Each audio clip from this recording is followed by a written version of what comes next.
로마서 말씀인데요. 오늘 말씀의 제목을 이렇게 잡아보았습니다. 로마도 보아야 하리라. 사도 바울이 사도행전 19장 21절에서 했던 말씀이거든요. 그게 이제 사도 바울의 경영이에요. 하나님의 감동을 받아서 사도 바울이 복음을 위하여 어떻게 복음을 가지고 어떻게 하나님 나라를 펼칠 것인가. 바울의 세계 경영 혹은 하나님 나라 경영에 관한 이야기입니다. 그래서 그 사도행전 19장 21절을 보면 내가 마케도니아에서 아가야로 갔다가 다시 예루살렘도 들렸다가 로마도 보아야 하리라, 그런 표현이 나와요. 그러니까 예루살렘도 가야 된다는 거죠. 이방인의 사도로서 저 안디옥을 중심으로 움직였어요. 세계 1차, 2차, 3차 혹은 어떤 사람은 4차라고도 하는데 이 1, 2, 3차 세계 선교의 센터가 안디옥 교회였어요. 수리아 안디옥, 지금으로 말하면 저쪽 시리아 영역에 있는 안티옥입니다. 그 안티옥을 본부로 삼아서 이방인의 사도로서 활동을 했는데 가끔 예루살렘도 내려갑니다. 거기서 마케도니아에서 아가야로 갔다가 예루살렘도 보고 하는 말은 이 이방인 교회들에게 부탁한 게 있어요. 예루살렘에 흉년이 들어가지고 이스라엘 땅에 흉년 들어서 성도들이 조금 먹고 사는데 어려움을 느낀다. 그래서 이방인 그 교회들에게 복음의 빚을 진 이방인 교회들에게 헌금을 요구했어요. 구제헌금을. 그래서 그걸 다 모아가지고 예루살렘에 갖다 주면서 그러면서 절기도 지키고 그런 다음에 이제 로마도 가야 되겠다. 로마도 가야 돼. 그리고 사도 바울에는 로마만이 아닙니다. 로마를 거쳐서 유럽의 저 끝인 요나서의 다시스라고 나오는데 그 스페인 유럽의 저 끝까지 대서양이 나오는 저 끝까지 가서 복음을 전하기를 원했어요. 그게 바울의 마음 안에 있는 자기 인생 경영이고 하나님 나라 경영에 관한 비전이었습니다. 그래서 로마도 보아야 하리라는 그 사도행전 19장 21절에서 나오는 그 문구를 그대로 따서 오늘 설교의 제목으로 좀 삼습니다. 오늘 말씀은 1장 1절부터 17절이 되겠는데요. 이건 로마서의 서론격입니다. 서론이 항상 앞에 나오잖아요. 서론이고요. 여기에는 바울의 방문 목적이 나옵니다. 왜 로마도 보아야 하리라 그렇게 말하고 있는가 하는 이야기가 나와요. 로마 교회는 바울이 개척한 교회가 아닙니다. 바울은 언제 예수 믿었어요? 사도행전 6장, 7장 이렇게 이후에 스데반이 죽고 나서 나머지 그리스도인들도 잡아 죽이겠다고 저 외국으로 도망한 그리스도인들도 잡아서 압송하겠다고 다메섹으로 가다가 그 다메섹 입구에서 그냥 강렬한 빛을 그냥 맞고 마르스 굴러 떨어지죠. 주여 누구십니까? 누구에게 강력하게 이렇게 나타나시는 분입니까? 그랬더니 나는 네가 핍박하는 예수라 하시면서 그때 이제 예수를 믿게 되죠. 그러니까 이 로마 교회는 언제 탄생했냐면 오순절날 사도행전 2장 10장에 7장 8장에서 훨씬 먼 2장에서 탄생하죠. 오순절날 저 해외에 나가서 살고 있던 디아스포라 유대인들이 오순절이라는 절기를 지키려고 이스라엘 예루살렘으로 모여왔어요. 16개 나라에 흩어져 살던 사람들이 왔단 말이에요. 그 지방에서 살던 사람들이. 그래서 거기서 강력하게 성령이 임하시는 것을 보고 또 이 복음을 선포하는 베드로와 사도들의 모습을 보면서 거기서 예수 믿고, 그래서 유대교회에서 기독교로 개종을 합니다.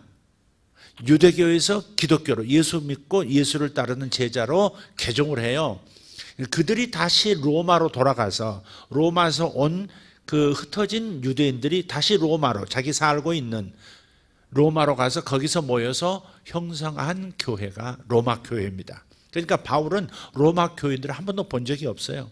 세우지 않았을 뿐더러 그들을 대면한 적이 없습니다. 그런데 로마에 지금 편지를 쓰는 거예요.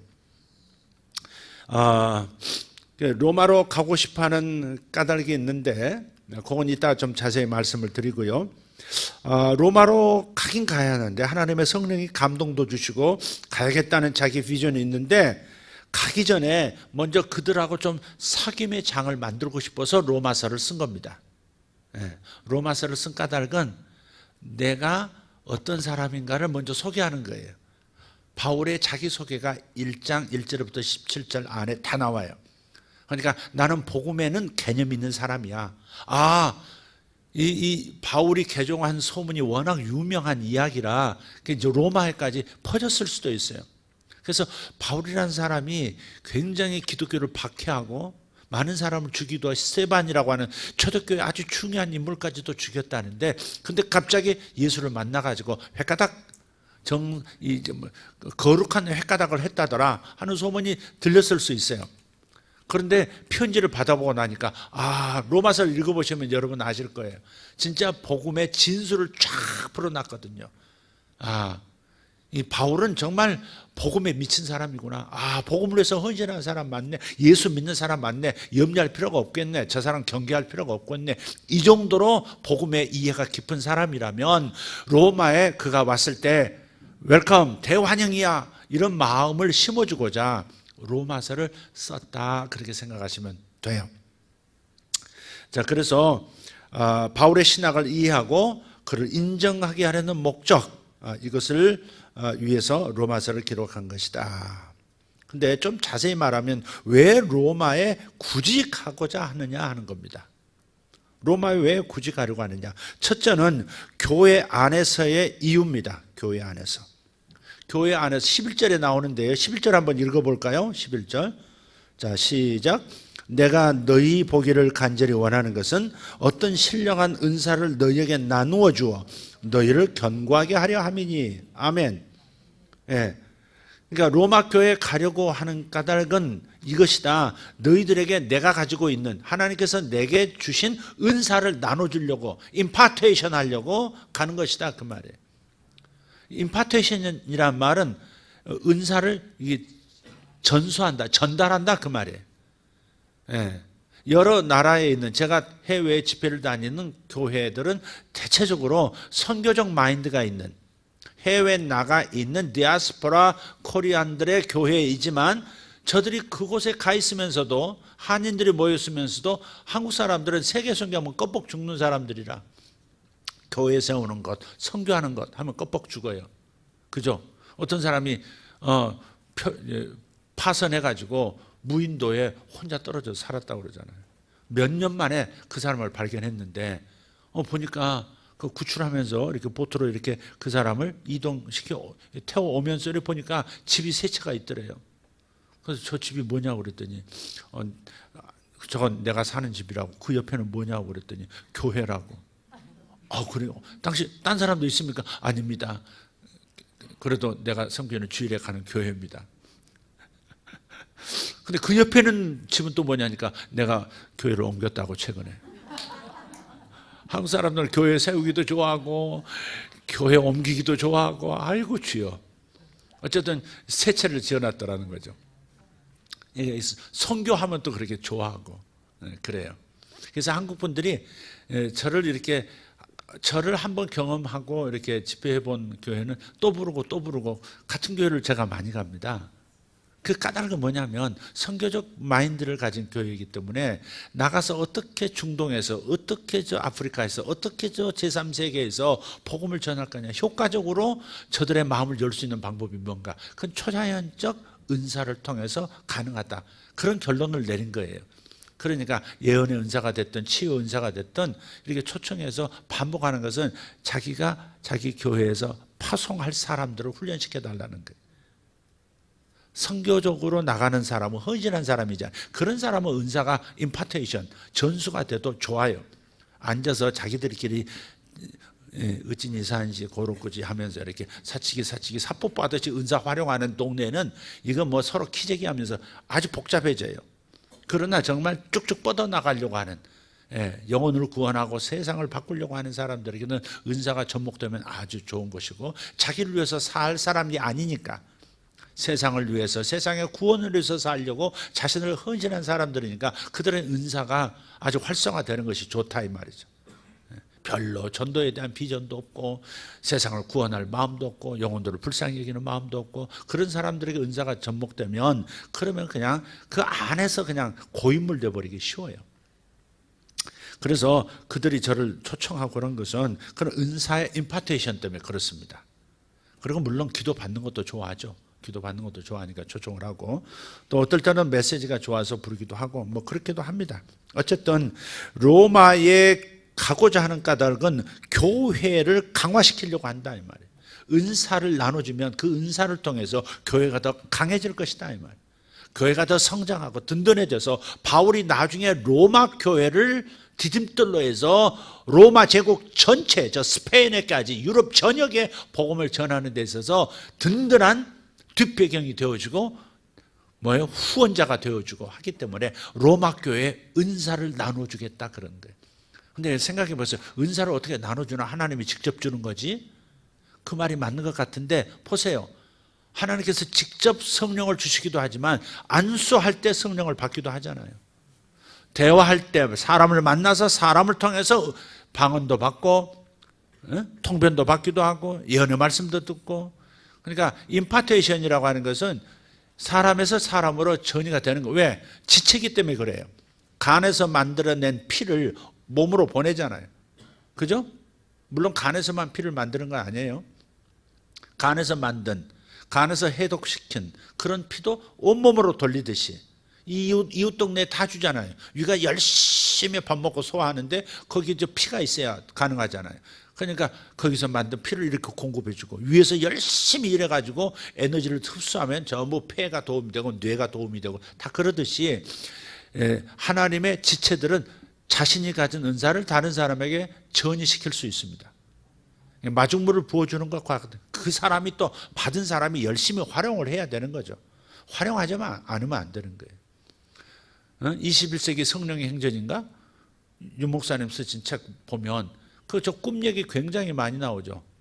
꿈을 통해서 어떻게 해석해서 전도한 얘기. 그런 걸 전혀 몰랐던 사람입니다. 윤 목사님은. 예언 전혀 몰랐던 사람입니다. 예언이 있음도 듣지 못했다는 식으로 그 선교사로 필리핀에 가 있었는데 저를 만나면서 저를 그냥 따라다니면서 그냥 기도도 받고 그 다음에 훈련도 받고 그 다음에 그대로 실습하고 내가 사역하는 거 보고 가장 이렇게 극빈자를 위해서 기도 사역하는 것과 아주 뭐 그룹 회장들에게 이렇게 사역하는 것도 옆에서 보고 정치인들에게 하는 것도 보면서 그걸 이렇게 하나씩 이렇게 임파테이션이 되는 거예요. 그게 보통 어떤 사람들은 한 번 기도받고 그냥 목사님 안수해 주시면 제가 은사가 나타날 것 같습니다. 맞아요. 전복은 되지만 마중물 한 바가지 부어준 거예요. 그 정도에서 그치면 안 돼요. 그걸 계속 활용하든지 작은 것을 계속 활용해서 큰 걸로 만들든지. 예를 들어서 배터리가 자동차 이 전력이 나가면 어떻게 해요? 점프해 주잖아요. 다른 차가 와가지고 그쪽에 전기를 이쪽으로 옮겨서 시동 걸면 그때부터 돌아가잖아요. 그 돌아간 걸 계속 엔진을 한 30분 돌려야 배터리가 충전이 돼서 시동을 꺼도 다시 시동을 켤 수 있게 되잖아요. 네? 좀 옮겨줬는데 그냥 바로 꺼버리면 그러면 다시 사라지는 거예요. 그냥 묵혀져 버리는 거예요. 그래서 뭔가를 받았으면 그걸 활용을 계속해야 돼요. 여러분이 말씀을 받았으면 은혜를 받았으면 그 은혜를 다른 사람하고 계속 나눠야 되는 거죠. 네. 자기가 받은 은사를 받았으면 은사를 나누고 말씀의 은혜를 받았고 감동을 받았으면 간증이 있으면 그 간증을 계속 나눔으로써 그런 같은 일들이 다른 사람에게도 일어나도록 해줘야 된다 이 말이죠. 그래야 자기 은사가 되는 거예요. 활용을 안 하면 자기 은사가 안 돼요. 기도해주면 은사가 가요. 은사가 가지만 그 사람이 그거를 활용할 상황이 못 되고 의지도 없고 그냥 묵혀버리면 사라져버린다 이 말이에요.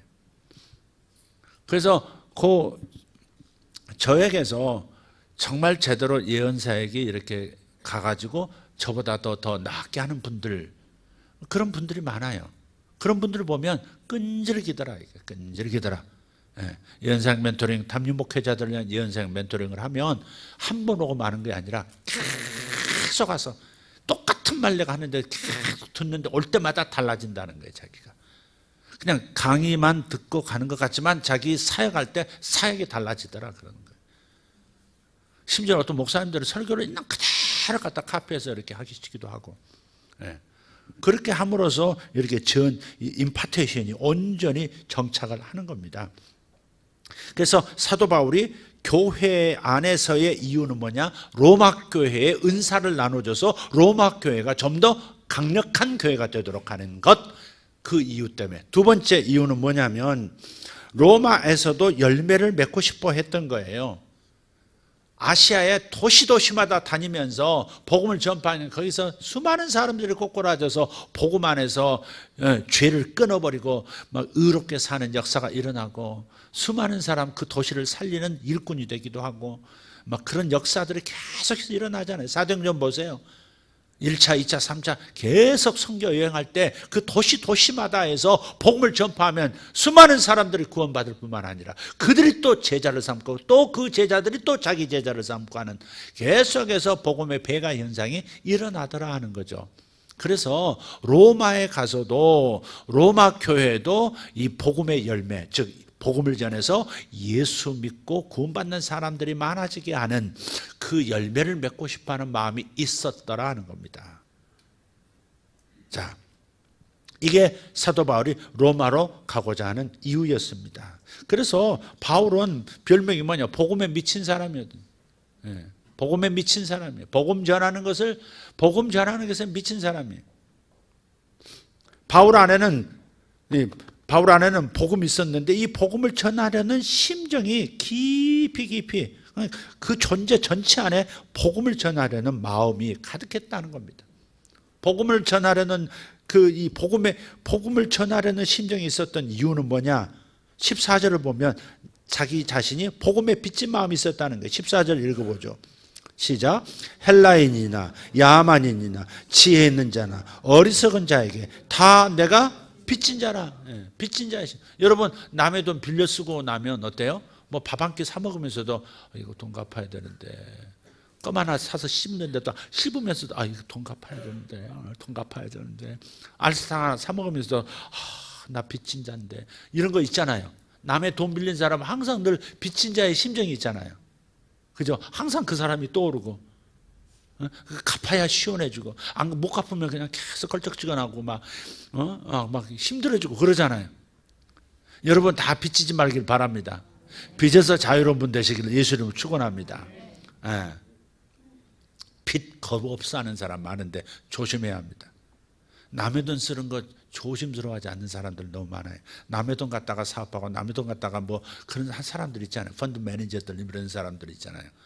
그 조심해야 됩니다. 남의 돈이 자기 돈처럼 느껴지고 그 잃어버려도 아무렇지도 않은 느낌. 이거 굉장히 인간성 망가지는 겁니다. 아주 조심해야 돼요.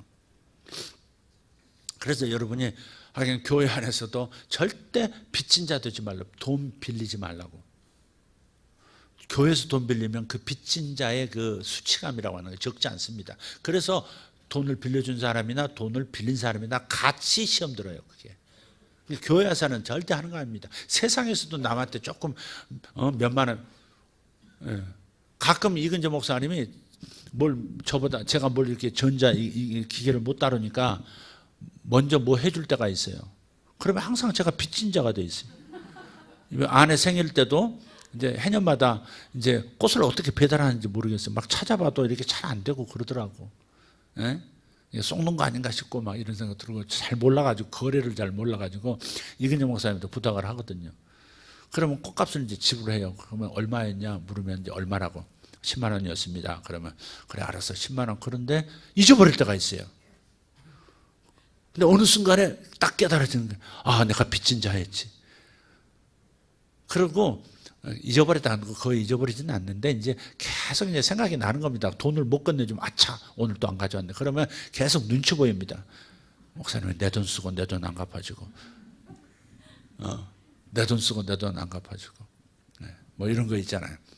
빚진 자의 심정이라고 하는, 그 사도 바울은 무슨 빚진 자, 사람들 볼 때마다 나를 구원시키라고, 나에게 복음을 전해서 나를 지옥에서 건져서 천당으로 옮겨주라고 복음을 당신에게 먼저 주셨는데, 은혜를 먼저 주셨는데 왜 나한테는 안 주노? 왜 나한테는 안 주노? 왜 나한테는 복음 안 전하노? 이렇게 보이는 거라, 사람이.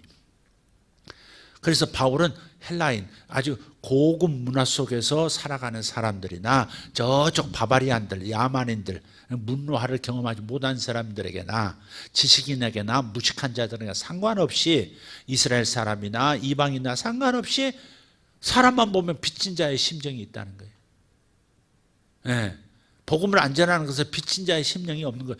내가 먼저 이 구원의 복을 받은 것은 다른 사람에게 전하라고, 다른 사람 전도하라고 나를 먼저 구원해 주신 건데, 아무 생각 없이 사는 사람은 복음의 빚진 자의 심령이 무엇인지를 모르는 거예요. 그런 사람은 전도하지 않습니다. 그런 사람은 사람을 이끌지 않습니다. 교회에서 받은 바 은혜가 있다고 믿는 사람은 이 은혜의 장소로 사람들을 데려오려고 합니다. 혼자 오지 않습니다. 예. 그래서 데려오려고 하고 계속 전도하려고 했어. 예. 그렇게 하는 거예요. 예. 사도 바울은 항상 복음에 빚진 마음이 있었다 하는 것이고, 왜 바울이 복음에 빚진 사람이 됐느냐? 두 번째는 복음의 능력을 알았기 때문에 그렇다는 거예요. 복음 안에 무슨 능력이 있다는 거예요. 그냥 복음은 무슨 말이 아니에요. 복음은 단지 스토리가 아니에요. 그 안에 어떤 능력이 있더라는 것을 바울은 알아버린 거예요. 세상에 그 어떤 것도 자신의 죄 문제를 해결해 주지 못해요. 뭐가 죄 문제를 해결해 줘요? AI가 발전하면 나중에 승려도 없어지고 직업이 없어진대. 목사도 없어지고, 우리 아내가 그러다 신부도 없어지고 다 그런다대. 그러나 난 그 말에 반대예요. 우리 아내가 뭐 에이트라고 하는 책을 읽고 이제 그렇게 전한 건데, 그러나 내가 생각하기에, 아니 AI가 아무리 똑똑해도 온 세상의 지식을 다 1초 안에 싹 말할 수 있고 찾아낼 수 있어도, AI 인공지능이 그렇게 찾아낼 수 있어도 AI가 성령을 받게 할 수 있어요. AI가 성령님을 초청할 수가 있어요. 뭘 할 수 있어요? AI가 하나님과 접속시켜줘요? 그런 게 어디 있어요? AI가 하나님의 임재를 가져올 수 있어요? 여러분, 하나님과 하나님의 생명을 이어받게 만드는 것은 오직 사람을 통해서입니다. 그러니까 AI는 인간 이길 수 없습니다. 궁극적인 영혼에 관한 문제는 터치 못하는 겁니다. 정신치료도 해주고 육체 치료도 해주는 인공지능이 나올지 몰라도 영혼을 구원에 이르게 하거나 영혼에게 영혼을 천국으로 인도해 줄 수 있는 그런 아니다 이 말이죠. 이해가 되십니까? 하나님이 기계에 반응하시는 분인 줄 아십니까? 하나님의 인격을 통해서 당신 자신 스스로 우리에게 역사하시는 분입니다. 그러니까 그 인공지능에 대해서 너무 두려움을 갖고 그렇게 해서는 안 돼요. 어쨌든 세상의 그 어떤 것도 죄 문제 해결해 주죠. AI가 죄 문제 해결해 줘요? 인공지능이 내 죄를 사오너라 그러면 내 죄가 용서받은 느낌이 옵니까? 아니죠. 오직 말씀과 성령의 능력만 내 죄의 문제를 해결할 수 있죠. 하나님께서 의롭다고 인정하게 하실 방법, 지옥 갈 인간, 영원히 버림받을 인간이 하나님께 인정받게 할 수 있는 그 무엇이, 그 능력은 그 어느 것에서 찾아볼 수 없는 거예요. 그 어떤 사람에게서 찾아볼 수 없고 오직 하나님의 아들이신 예수의 복음 안에만 있다는 것이.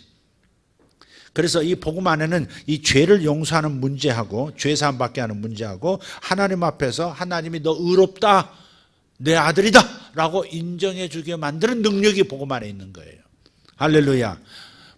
오직 복음 안에만 이 능력이 있어요. 죄사하는 능력이 복음 안에 있고 나를 하나님 앞에 서게 할 수 있는 능력이 복음 안에 있고 나를 천국으로 인도하는 것이 복음 안에 있고 할렐루야. 나를 은사의 사람이 되게 만드는 것도 이 복음 안에 있는 것이고.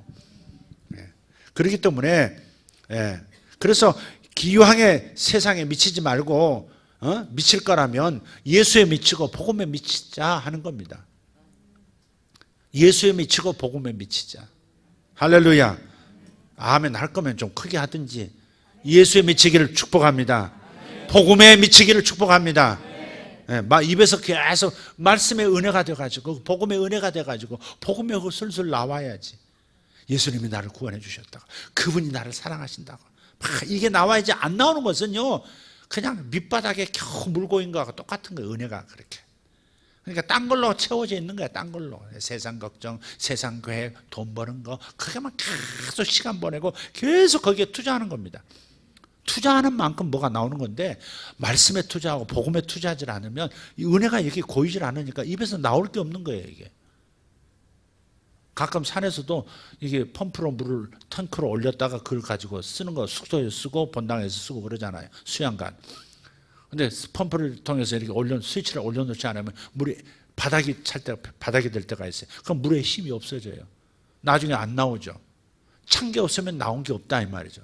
그러니까 시간을 투자해서 여러분이 하나님의 말씀, 복음의 말씀에 계속 집중하고 묵상하고 은혜를 받고, 여기서 마음에서 넘쳐야 예수 믿읍시다. 우리 교회 가면 행복합니다. 우리 교회 가면 당신 영혼이 깨어날 겁니다. 그렇게 미지근한 신앙에서 하나님 말씀 안에서 당신 살아날 겁니다. 막 이런 말이 나오죠. 어떤 분은 직장에서 일하면서 자기 사업하면서 계속 우리 목사님 말씀 좀 들어보세요 하면서 이렇게 옛날에 CD도 주고 계속 그러는 분 봤어요. 테이프 돌리고. 지금은 유튜브에 아니고 유튜브에 찍어보라고 알려주고. 그렇게 돼야죠. 그게 자기 교회를 사랑하고 자기 목사에 대한 애정을 가지고, 목사님에서 나온 말씀이 나를 살리고 있어, 이런 경험들이 계속 없는 게 아니에요. 여러분 있지만은 여러분이 그걸 지속시키지를 못하고 있는 거예요. 받은 바 은혜에 대해서 자꾸 망각하는 거예요. 망각하는 것은 자꾸 딴 걸 중간중간 딴 것을 딴 데 시간을 많이 보내버리기 때문에 여러분이 은혜와 간증과 감사와 여러분 안에 복음이 그렇게 희미하니까, 그러니까 입에서 나오질 않는 거죠. 근데 사도 바울은 오직 복음에 비친 자의 마음을 가지고 있었고, 복음의 능력이 있다는 사실을 복음을 전하면서 경험하는 거예요. 와, 이렇게 복음 전하기만 하면 깨지는구나. 와, 이렇게 하기만 하면 사람이 은혜를 받는구나. 이 복음 자체의 능력이 있다는 걸 알았기 때문에, 성경 말씀을 가지고 선포하면 병도 낫고 귀신도 떠나가고, 할렐루야. 그런 복음 안에 능력이 있다는 걸 알았기 때문에 복음에 미친 자가 될 수밖에 없었고, 이 복음을 로마에 가서도 전하고 싶다 하는 거예요. 로마는 세계의 수도 아닙니까? 팍스 로마나, 로마를 통해서 로마가 지배한 나라에게 일직선으로, 거의 일직선으로 돌로 그냥 몇백 년이 지나도 무너지지 않는 도로를 이미 깔아놨어요. 로마 한번 가보세요. 로마에서부터, 로마만 그렇습니까? 저 터키 어느 지역하고 심지어 모로코 그쪽 가도요, 도로가 로마 쪽으로 이렇게 나 있단 말이에요. 한국까지 이렇게 도로가 나 있는데, 여러분 에베소도 보셨을 거예요. 우리 성진 순례 가신 분. 에베소 보면 거대한 대리석 같은 돌들을 바닥에 쫙 깔아놨잖아요. 마차가 막 2대, 3대씩 막 나란히 달려도 막 달릴 수 있을 만큼의 그런 도로를 온 세계, 식민지를 딱 정복해서 식민지 만들면 로마로 다 통하도록, 모든 길은, 세계의 모든 길은 로마로 통하도록 그렇게 만든 거예요. 저쪽에서 쿠데타 일어나면 독립운동이라는 가서 진압하려고 군대를 보내고요. 또 반대로 저쪽에서 생산한 물건들 로마로 가져오려고 그 도로를 그렇게 닦은, 인프라를 그렇게 제대로 된 인프라를 만들어 놓은 겁니다. 그래서 사도 바울도, 그러니까 사람들이 어떻게 생각하냐면, 조금 엘리트, 좀 상류층들은 여기서 장사하는 것보다 로마에 가서 그래도 장사해야지, 로마에 가면 판이 커져, 뭐 이런 거 있잖아요. 쪽수 많은데 세계로 통하는 곳에 가서 장사해야지. 상인들도 조금 큰 장사하기 시작하면 로마로 가고 싶다 이러죠. 예술을 하든 문학을 하든 뭘 하든 간에 로마에 가서 나를 좀 드러내고 싶고, 로마에 가서 이 연극을 발표하고 싶다, 뭐 그런 거 있잖아요. 뉴욕 케네디 홀에서 나 연주하고 싶어. 거기가 세계에서 가장 유명한 영감이 서린 곳이니까 케네디 홀에서 나는 연주하고 싶어, 뭐 그런 거 있듯이 말이죠. 그때 당시도, 그러니까 사도 바울도 로마에 가면 세계로 통하는 문이 열린다고 생각하는 거예요. 자신이 로마 시민권자이기 때문에 로마에 가고, 로마에, 자기는 헬라어도 능통하기 때문에 로마에게 딱 맞는 사람이라고 생각한 거예요.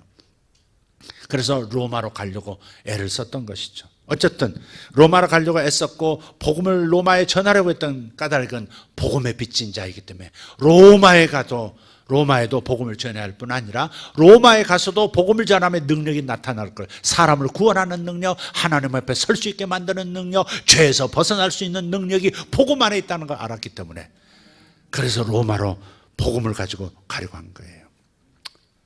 자, 1절 보십시다. 같이 읽어요. 시작. 예수 그리스도의 종 바울은 사도로 부르심을 받아 하나님의 복음을 위하여 택정함을 입었으니, 그랬어요. 지금 이게 첫 문장은 이게 편지거든요. 로마에 보내는 편지 형식으로 지금 말씀을 기록한 거니까. 편지는 뭐예요? 발신자와 수신자가 나오죠. 누구에게? 사랑하는 아무개 씨에게. 그리고 맨 마지막에 뭐가 나와요? to 아무개, 맨 뒤에 from 이광섭, 이게 나오잖아요. 근데 이게 순서가 바뀌었어요. 보통 편지는 누구에게 누가 보낸다, 이렇게. 처음에는 수신자, 뒤에는 발신자인데 이거 바울은 그렇게 하지 않아요. 앞에 여기는 1절 보면요, 예수 그리스도의 종 바울은 이렇게 나왔지만요, 사실은 파울로스가 먼저 나와요. 바울을 파울로스라고 하는 헬라어로. 파울로스는 종이다, 이렇게 먼저 나와요. 그래서 이 발신자가 바울이라고 하는 것을 먼저 밝히고요. 특히 이제 누가 이걸 보냈지, 발신자가 누구냐, 신뢰할 만한 사람이라면 그 다음 내용을 읽을 필요가 있으니까, 읽으려고 하고 들으려고 할 거니까. 그래서 누구라는 사실부터 밝혀요. 바울은 이렇게. 수신자는 로마 교회예요. 7절 읽어봅시다. 로마에서 하나님의 사랑하심을 받고 성도로 부르심을 받은 모든 자에게 하나님 우리 아버지와 주 예수 그리스도로부터 은혜와 평강이 있기를 원하노라. 그러니까 발신자는 바울이라는 걸 1절에서 말하고, 수신자는 로마 교회라는 것을 7절에서 지금 밝히고 있는 겁니다. 그래서 1절부터 7절까지는 파울로스의 자기소개입니다. 첫 번째 뭐라고 소개하느냐? 나는 종이다, 그래요. 종은 노예란 말이에요. 그때 당시 노예는 개, 돼지 수준으로 취급받습니다. 무슨 물건으로 취급받습니다. 병든 노예라면 튼튼한 소 한 마리 값보다 못한 존재입니다. 자기 생각이 없어야 하고 오직 주인의 생각만 자기 의지가 되어야 하고, 그래서 자기 시간, 자기 인생에 소유라는 것은 전혀 없는 존재, 그게 노예입니다. 노예입니다. 노예는 자기를 주장하지 않습니다. 자기 인생이 없습니다. 다 주인의 인생이고 주인의 것이고 주인이 임의대로 쓸 수 있는 겁니다. 그런데 바울은 누구의 종이라고요? 예수 그리스도의 종이라고. 예수 그리스도의 노예라고. 둘로스라는 단어를 써요. 여자는 둘레라고 그래요. 둘레. 남자 종은 둘로스, 여자 종은 둘레. 크리스마스가 다가옵니다마는 마리아가, 동정녀 마리아가 천사가 나타나서 복받은 자여 할 때 내가 처녀이지만 아들을 낳게 될 것이다, 성령으로 아들을 낳게 될 것이다 했을 때 이 계집종에게 이루어지이다 할 때 둘레라는 용어는 옛날에 애 낳아주는 그 뭐라 그러죠? 우리 한국에 있는데 시바지. 그 시바지 말고 좀, 시바지는 좀 이상하다. 시바지 말고 좀 다른 거 있는데 뭐라고 하는데? 네? 대리모. 그래, 대리모로 합시다. 둘레는 애 낳아주는 여자, 하갈처럼 애 낳아주는 여자, 종, 그걸 둘레라 그래요. 그럼 둘로스는 뭐예요? 남성 명사, 남성이죠. 남성 명사인데 둘로스도 그런 수준인 거예요. 주인이 명하시는 것은 무엇이든지 생산해내야 되는, 주인이 원하는 것만 만들어내야 되고 주인이 원하는 시간만 내 시간이고 그런 거예요. 자기 시간, 자기 존재, 자기 이름, 자기 명예 아무것도 없습니다. 오직 주인의 뜻대로 움직이는 존재, 그것이 바로 종입니다. 노예입니다. 근데 나는 예수 그리스도의 노예라, 예수 그리스도의 종이라. 그때 당시 노예의 이미지는 자기가 전혀 없는 존재란 말이에요. 근데 바울은 자기를 소개할 때 뭐라고? 나는 예수 그리스도의 노예라고. 나는 오직 예수 그리스도의 뜻밖에 없다고, 예수 그리스도의 의지밖에 없다고. 나는 없고 오직 주인만 있다고, 예수만 있다고 할 때 그 표현인 겁니다. 그래서 자기를 처음 바울로서는 예수 그리스도의 종이다. 맨 먼저 이렇게 얘기하는 거예요. 내 인생은 이제 없는 사람이, 사생활은 없는 사람이 접니다. 오직 예수 그리스도의 나라와 예수 그리스도의 명예와 영광, 예수 그리스도의 이름만, 예수 그리스도의 나라만 내 안에 있을 뿐입니다. 내 삶은 오직 예수 그리스도의 것입니다. 이렇게 고백하고 있는 겁니다. 이런 고백이 우리에게 있기를 축복합니다. 바울은 복음에 미친 자인데, 바울을 볼 때마다 바울은 복음에 미친 자가 맞구나. 근데 나는 바울의 이 미침에 미치지 못하는, 바울의 미침에 도저히 미치지 못한 상태임을 보면서 또 절망도 하고 부끄럽고 그러는 겁니다. 이왕에 미칠 거면 예수의 종으로 살 만큼, 예수의 노예라고 말할 만큼 미칠 수 있기를 축복합니다.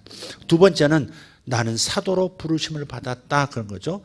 1절에 예수 그리스도의 종 바울은 사도로 부르심을 받아 그랬어요.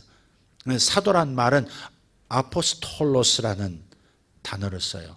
아포스톨로스는, 사도는 보냄을 받았다, 그런 뜻이에요. 예수님의 제자가 참 많았어요. 승천하실 때도 500여 제자가 있었다 그랬어요. 500여 제자가 예수의 승천을 받다 그랬거든. 고린도서에 보면 12제자만 본 게 아니에요. 수많은 제자가 있었지만 그러나 12를 따로 불러 세우사 사도라 칭하시고 그랬단 말이에요. 그러니까 사도란 말은 특별한 목적을 위해서 하나님께서 불러 세우신 사람이에요. 옛날에 이 사도란, 아포스톨로스라는 단어는 로마의 문화와 역사를 알면 또 좀 더 명확해요. 이게 사도란 말은 성경 안에 맨 처음 나온 단어가 아니에요. 기독교 용어가 아니고, 원래 이 사도란, 아포스톨로스라는 이 단어는 로마가 식민 사업을 할 때 다른 나라를 정복하잖아요. 군대를 보내서 정복해요. 왕도 잡아오고 막 작살내고, 그 다음에 반항하는 왕은 막 개끌듯 막 뻘겋게서 끌고 오고 막 로마 시내를 막 관통하고 막 그러거든요.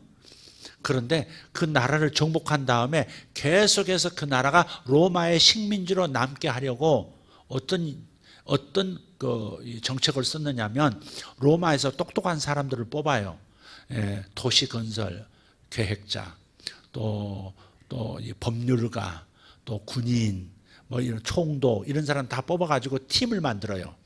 그러니까 로마와 지금 그 주변에 있는 이스라엘을 정복했으면 이스라엘을 로마화 시키기 위해서, 로마의 문화에 익숙하게 로마화 시키기 위해서 사람들을 특별하게 뽑아서 로마로 만들 수 있는, 로마의 지부처럼 만들 수 있는 사람을 파송해요. 그걸 아포스톨로스라고 해요. 그러니까 특별한 목적이에요. 그러니까 사도란 말은 하나님 나라를 세우기 위해서 복음이라고 하는 말씀을 가지고 성령으로 보냄받은 사람들, 그게 사도예요.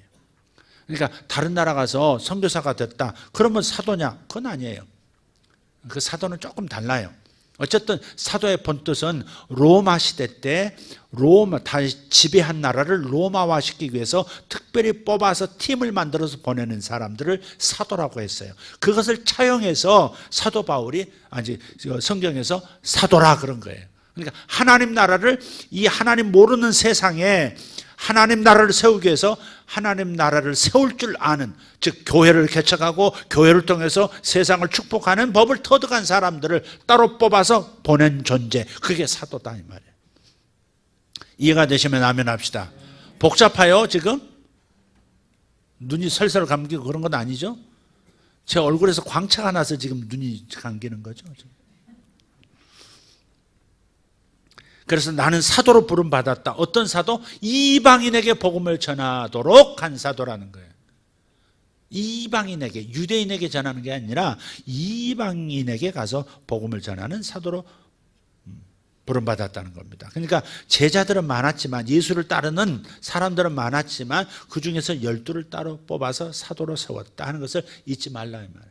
사도라는 용어는 특별히 뽑아서 어떤 목적을 위해서 하나님의 계획을 성취시키기 위해서 보냄받은 사람들, 그게 사도다.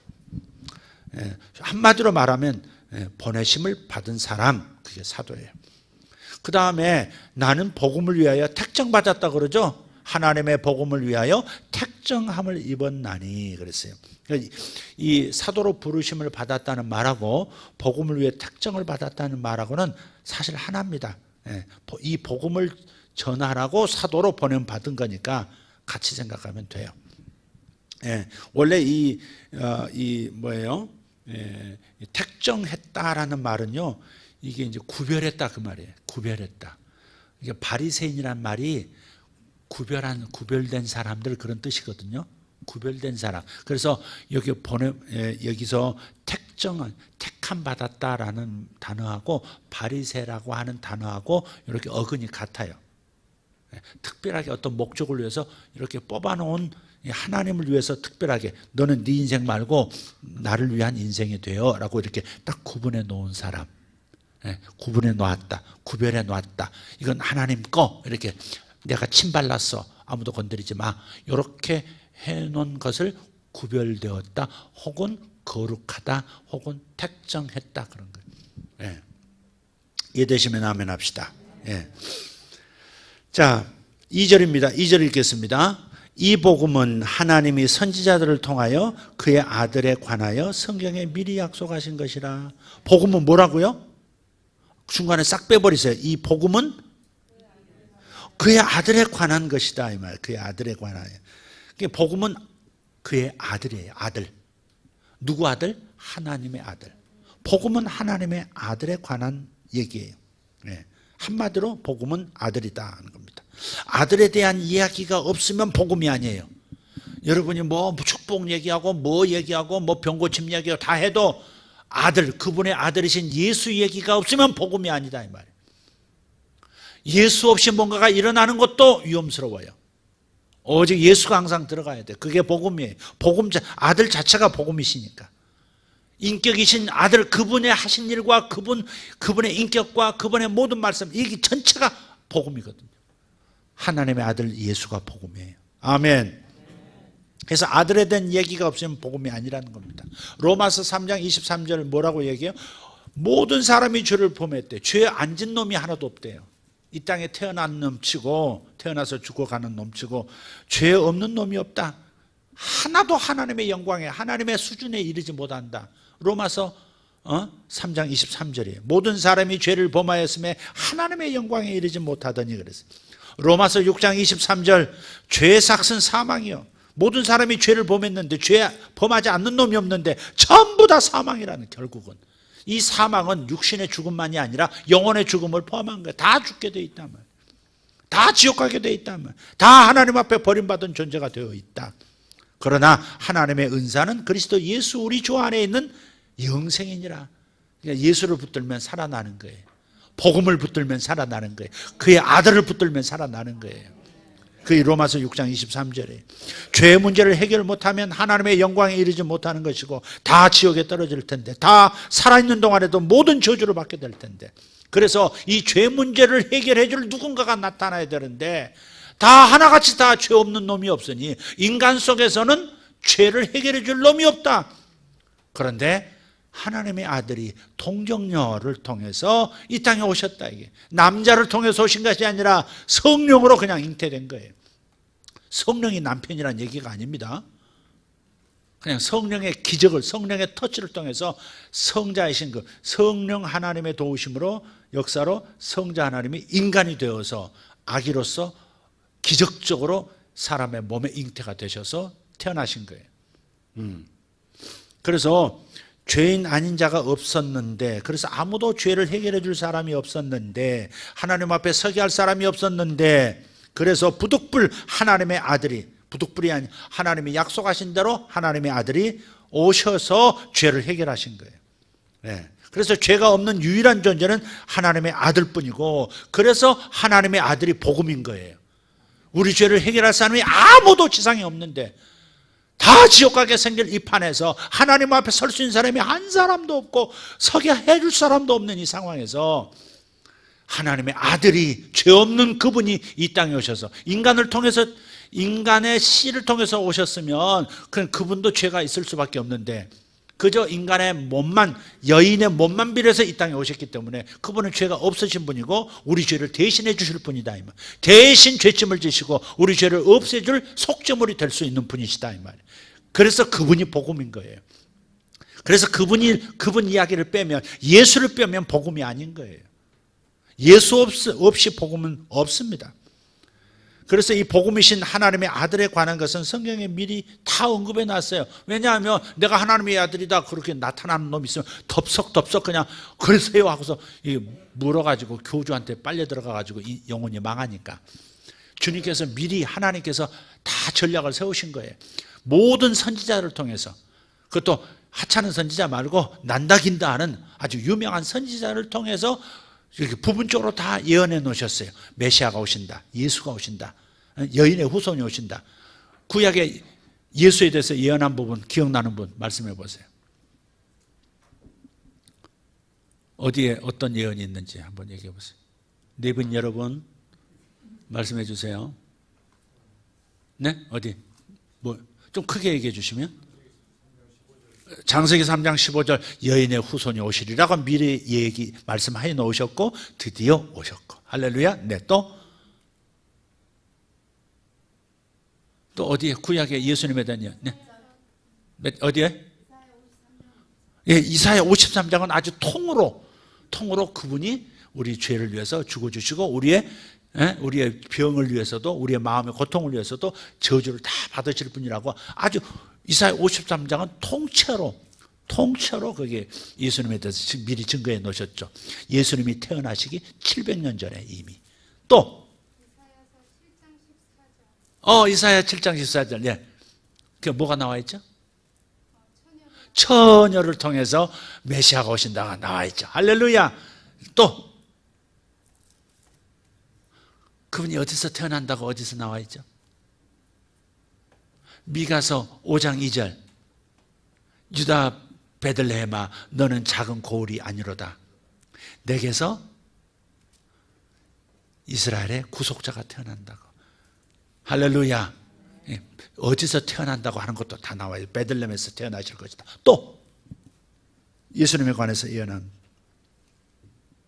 창세기 49장 8절에서 그리고 10절까지에서 보면 유다 지파에서 이스라엘의 규가 나올 것이고 통치자의 홀이 끊어지지 않을 것이라고. 계속 왕을 이어받으면서 그 왕가의 후손으로 진짜 메시아가, 왕이신 그분이 오신다고 예언되어 있죠. 또 시편 110편 1절에 보면 주께서 말씀하시기를 내가 내 원수들로 내 발판이 되게 하기까지 너는 내 오른쪽에 앉아있으라. 승천하실 것까지, 죽었다가 살아나시는 것도, 썩지 않고 뼈가 꺾이지 않는 것까지 다 예언이 구약에 다 되어 있어요. 예수의 죽음은 십자가에 달려 죽으시지만, 나무에 달려 죽으시지만 그러나 뼈가 꺾어지지 않을 것이다. 그리고 육신이 썩도록 놔두지 않을 것이다. 살려낼 것이다. 부활까지 다 예언이 되어 있어요. 그래서 선지자들이 수백 년 동안, 아니 수천 년 동안 예언해 왔던 것들이 다 이루어지게 함으로써 진짜 메시아가 누군지를 분별할 수 있도록 해놓으신 거예요. 예. 근데 한국 땅에는 왜 그리 자칭 예수가 많은지 모르겠어요. 통일교 문선명 예수. 아이고 주여. 전도관에 나중에 천부교로 이름을 바꿨습니다만 전도관에 박태선 새 하나님이래 자기를. 전도관이죠, 전도관. 그 신앙촌 그 이불도 옛날에 유명했습니다. 신앙촌 두부, 신앙촌 참기름, 신앙촌 참비, 신앙촌 뭐 이렇게 쓰레바지 다 신앙촌에서 모여 살아가지고 재산 다 내놓고 거기서 공동 생산해가지고 팔고 그 전부 자기 것도 아니고 다 갖다 바치고 교주님께 다 하나님께 갖다 바치고. 전도관 박태선 그 사람이 그저 원래 교회 장로였는데 은사가 나타나니까 자기가 막 기도만 하면 다 병이 났고 어마어마했죠. 남산에서 집회하는데요. 남산에 집회하면 수천 명, 수만 명 모입니다. 헌금하면 가만히로 헌금 걷었어. 그럼 그 돈만 들어가는 게 아니라 반지, 보석, 별게 통장, 집문서 다 들어갑니다. 얼마나 은혜를 받았는지. 근데 그 정도가 되고 막 기도만 하면 뭐든지 일어나니까 나중에는 자기가 하나님이라고 말하기 시작했죠. 그게 전도관으로 타락했고 나중에 죽었어요.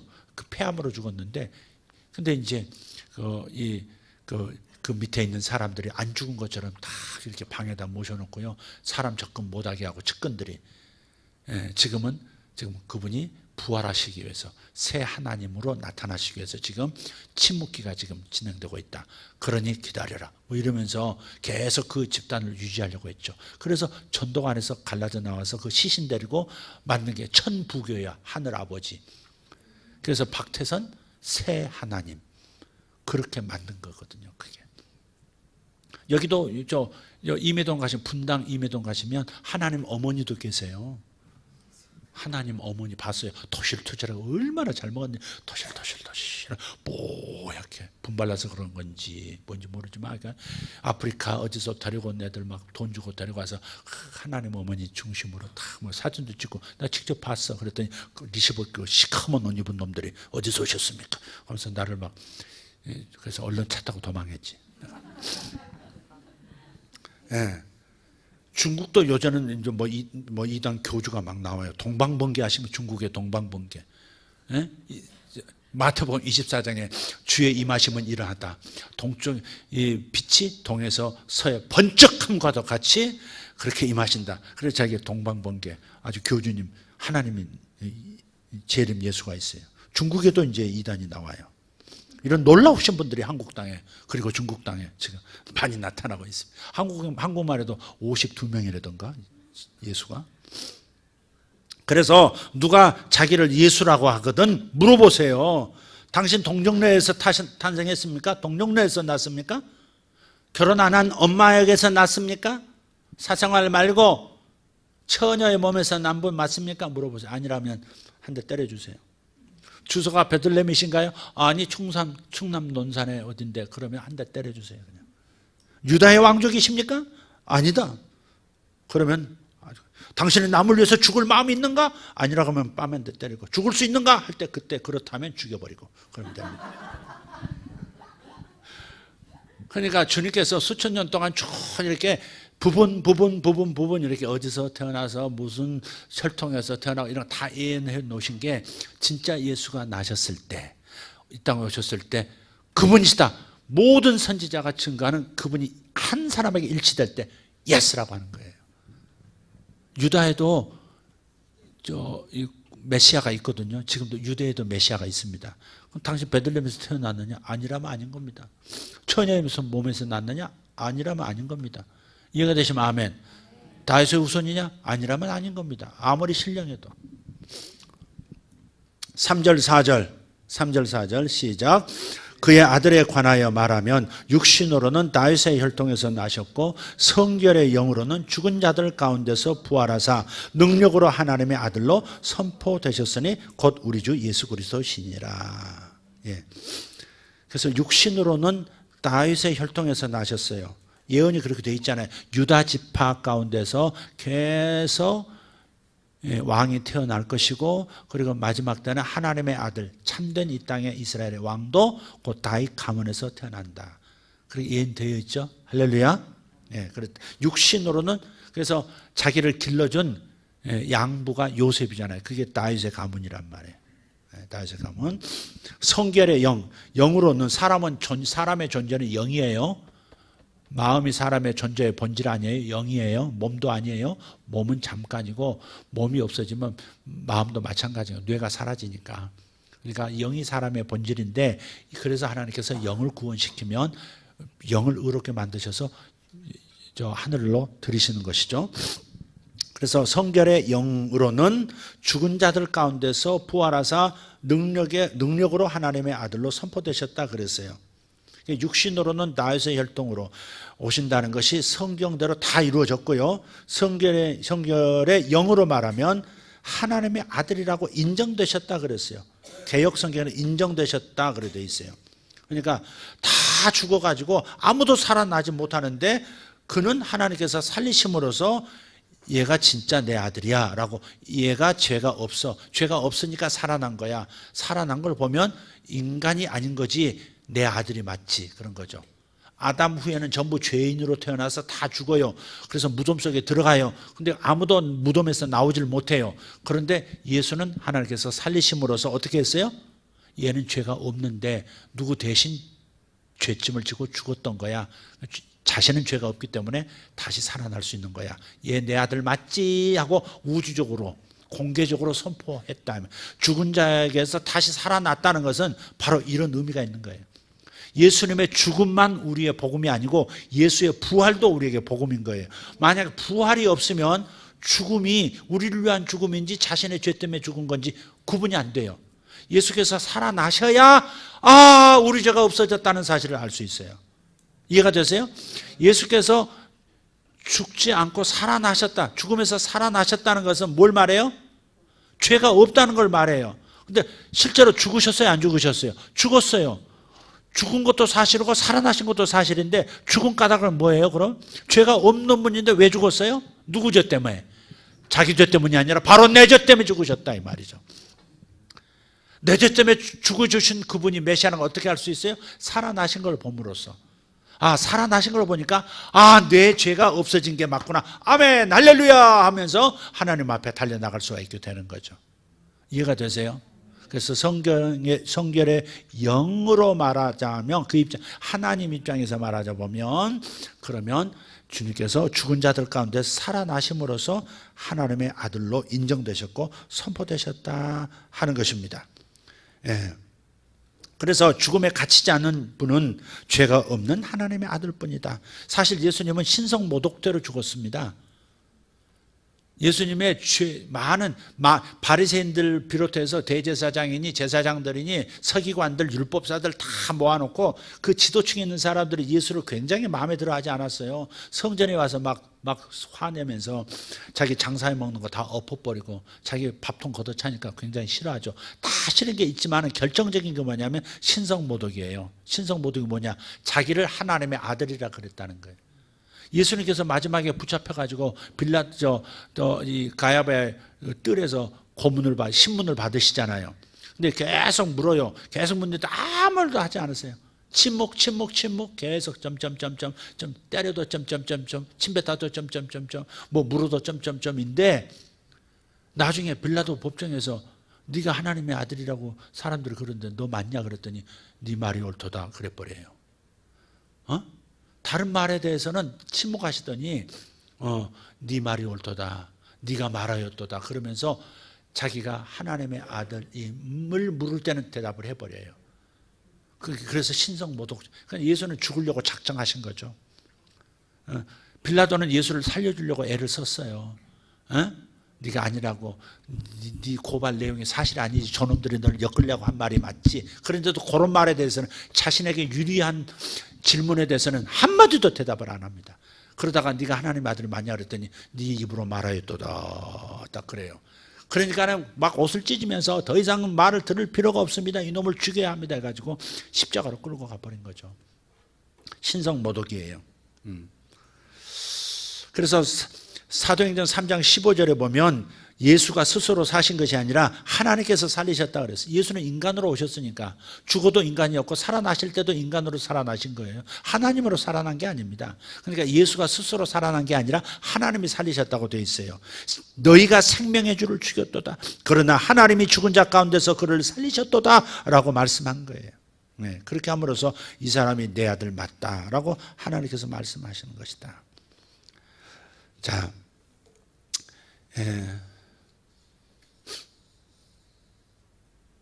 자, 오늘 말씀은 여러분 길게 하면 여러분이 지루해지고 점점 그러니까 여기까지만 하고요.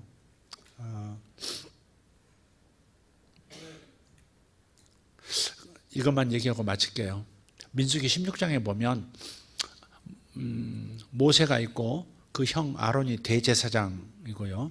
하나님께서 아론 자손을 대제사장 가문으로 이렇게 구별하셨거든요. 정하셨어요. 그런데 그 레위 자손 중에 누가 반역을 일으킵니까? 고라하고 또 누가 반역을 일으키죠? 다단, 아비람 이 세 사람이 모세와 아론을 대적합니다. 거기에 250명 레위인들이 결탁합니다. 그래서 250명하고 고라하고 다단, 아비람 이 세 가족이 전부 대적하는 거예요. 니만 제사장이냐? 우리는 시다발이냐? 너만 산삼 먹고 우리는 인삼 먹었냐? 뭐 이러면서 막 반역을 일으키고 우리도 같이 분양하고 우리도 제사 드리고 우리도 존경받아야 되겠다. 이렇게 막 그런 거예요. 예, 그래서 이 반역자들이 같이 해먹자고 이제 덤벼드니까 하나님께서 사람들 앞에서 모세와 아론을 결정적으로 손을 딱 들어줘 버려요.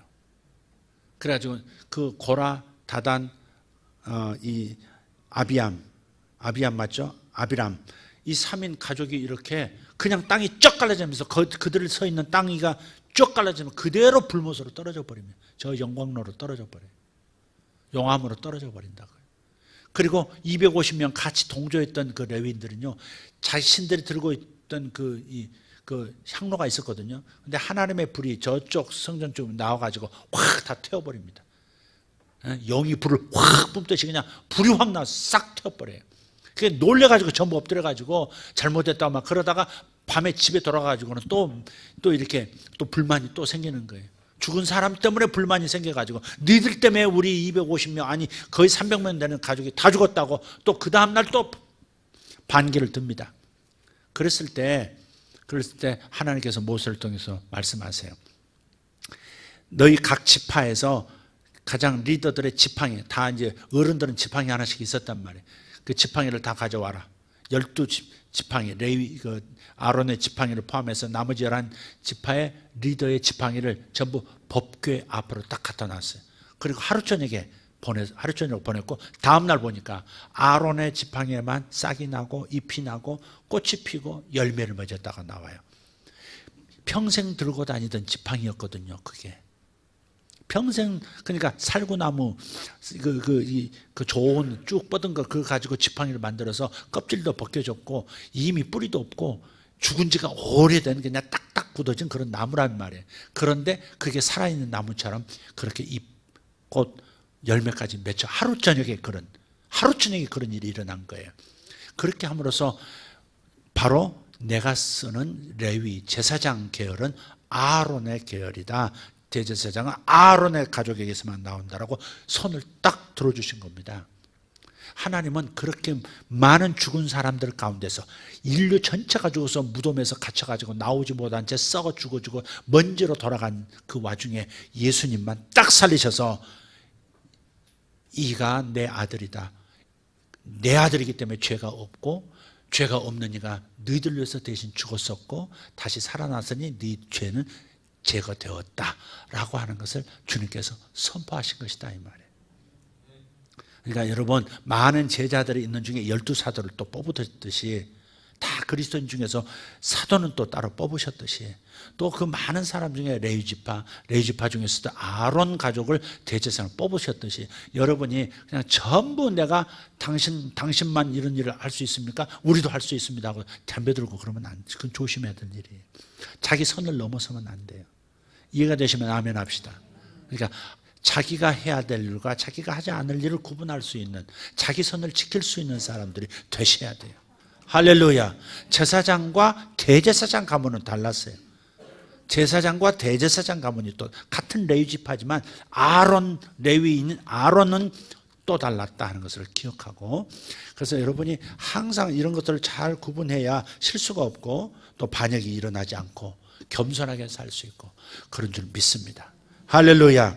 여러분이 회사에서도 마찬가지예요. 선을 잘 지키는 사람들 되시길 바라고, 이 선이 없는 이 세상 속에, 질서가 없는 세상 속에서 질서 있게 권위를 존중하고 복종할 줄도 알고 섬길 줄 아는 사람 되는 것, 이것은 유별난 사람이 되어서 특별히 하나님께서 뽑아서 쓰실 수 있는 귀히 쓰시는 사람들이 됩니다. 아멘. 충성심 없고 불순종하고 맘먹고 그런 세상 속에서 정말 겸손하게 사는 사람들은 특별히 눈에 들어오게 돼 있고, 그런 사람 데리고 가고 싶고 그런 사람은 끝까지 함께하고 싶고 그러거든요. 여러분이 성경적 가치를 가지고 삶으로써 세상에서도 인정받는 분들 되시기를 예수 이름으로 축복합니다. 할렐루야. 아멘. 다 같이 일어나십시다.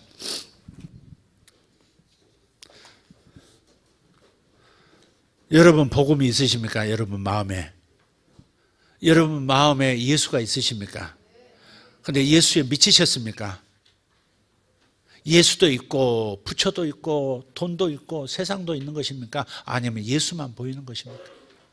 여러분, 예수가 가장 여러분 안에 항상 또렷하게, 우리 예수님이 항상 여러분 마음에 또렷하게, 여러분의 목적에, 여러분의 의미에, 여러분의 감정에 항상 예수님이 나타나시기를 축복합니다. 여러분, 그렇지 않다면 당신은 생명이 없거나 여러분 마음이 병들었거나 둘 중에 하나입니다. 아직 구원 못 받았거나 구원 받았지만 병들어서 감각이 없거나 둘 중에 하나입니다. 예수님에 대한 사랑이 없는 사람들, 예수님이 나를 구원해 주신 그 은혜, 은혜는 무엇입니까? 은혜는 호의와 간섭이라 그랬습니다. 호의는 높은 사람이 낮은 곳에 있는 사람 치고 이렇게 살펴주는 거, 아이고 힘들겠다, 그래 내가 어떻게 도와주랴, 이게 호의예요. 은혜란 말은 호의, 높은 곳에 능력 많은 분이 낮은 나를, 없는 나를 보살펴 주는 거, 그게 호의예요. 그게 바로 은혜예요. 또 은혜는 뭐냐? 간섭하심이에요. 간섭하는 거예요. 너 어디서 네가 선을 넘는 거야? 너 어디서 왜 이러는 거야? 이렇게, 이것이 종로다, 이 길로 가야 돼, 이 길이 아니야, 여기서 너는 쇼부 봐야 돼, 이렇게 나를 인도해 주시고 내 삶에 끼어들어서 간섭해 주시고, 삭개오도 중간에 딱 가로막으셔서 오늘 네가 나와 함께 오늘 네 집에 유하해야 되겠다, 네 집에 구원이 임했다, 그래서 선포하시면서 이렇게 간섭해 주시는 거예요. 망할 길을 계속하지 않도록 간섭해 주시는 거, 그게 은혜예요. 우리는 수시로 망할 길을 선택해요.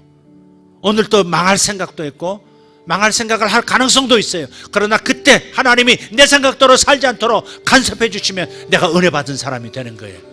그래서 하나님께 구하셔야 돼요. 하나님, 나를 간섭해 주세요. 내 삶에 개입해 주세요. 아니라고 말씀해 주세요. 아닌 걸 선택할 때 아니라고 말씀해 주세요.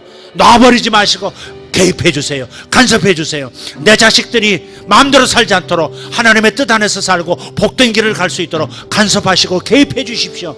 그렇게 여러분 말씀하셔야 돼요. 여러분 뜻대로 안 된 거 하나님이 간섭하시는 것일 수 있어요. 여러분 뜻대로, 여러분의 계획대로 안 되는 거 하나님이 먼 훗날을 아시고 주님께서 가로막으시는 것일 수 있어요. 그래서 여러분, 하나님께서 가로막으시면 그러면 아멘 하고, 그 어느 길이 종로입니까? 어느 길로 가야 합니까? 가르쳐 주십시오. 이렇게 말하는 것이 은혜를 받아들이는 사람의 자세입니다. 할렐루야. 오늘 하나님의 은혜가 여러분에게 임한 줄 믿습니다. 주여, 은혜를 더 부어주십시오. 은혜를 더 부어주십시오. 낮고 낮은 나를 보살펴 주시고 인도해 주십시오.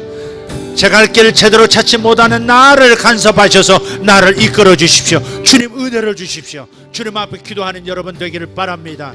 하나님, 예수가 보이고 복음에 미친 사람들 될 수 있도록 주여 역사하여 주시옵소서. 하나님의 말씀을 알고 하나님의 말씀을 가슴에 품고 입을 열면 말씀이 나오고, 입을 열면 은혜가 나오고, 입을 열면 간증이 나오고, 입을 열면 하나님의 사랑이 나오는 자가 되게 하여 주시옵소서. 내 마음이 세상을 다스려야 할 때 간섭하여 주셔서 은혜가 나타나게 하여 주시옵소서.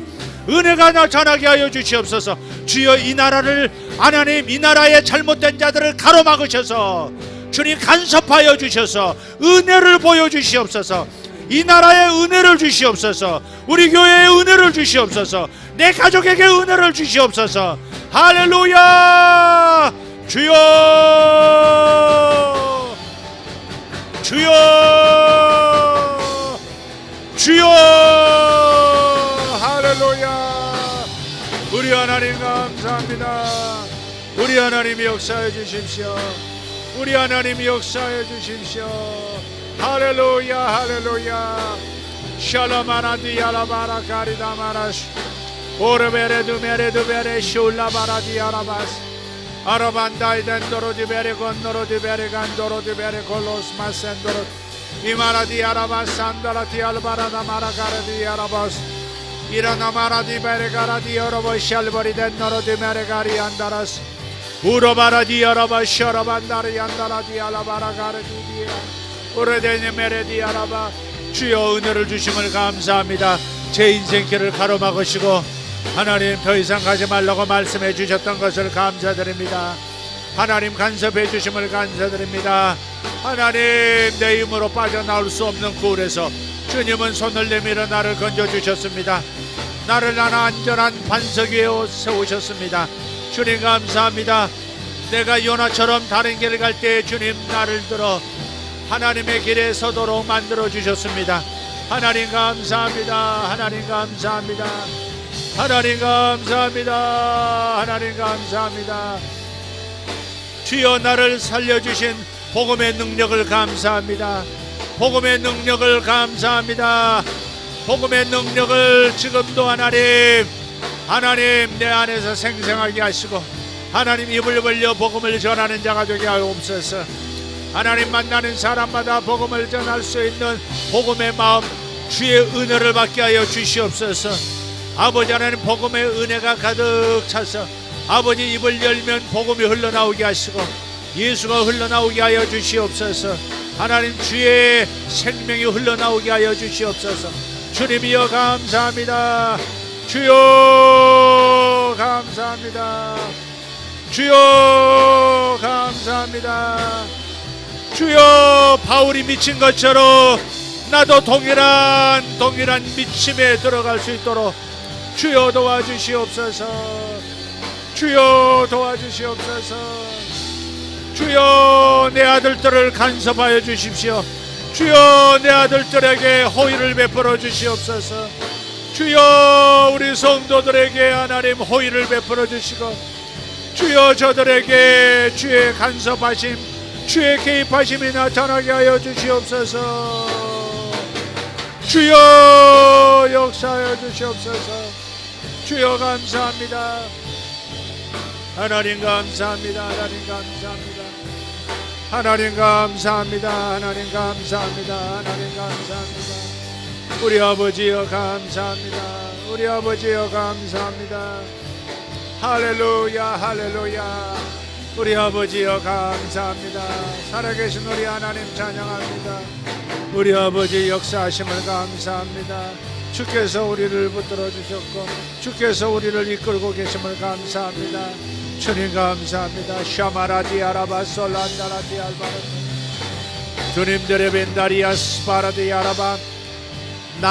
나의 삶은 점점 희미해지고 나를 위한 삶은 점점 희미해지고 오직 예수를 위한 삶 복음을 위한 삶이 짙어지게 하옵소서. 주여 아이의 삶은 사라지고 유의 삶 주님을 위한 삶이 아버지 하나님 내 마음을 채우고 내 발걸음을 재촉게 하여 주시옵소서. 주님 믿습니다. 주님 믿습니다. 주님의 은혜가 나를 이끄심을 믿습니다. 주님의 은혜가 나를 더 변화시키심을 믿습니다. 은혜 가운데 살아가게 하옵소서. 은혜 가운데 살아가게 하옵소서. 나의 부르심 가운데 살아가게 하시옵소서. 부르심을 더욱 굳게 하게 하여 주시옵소서. 주여 감사합니다.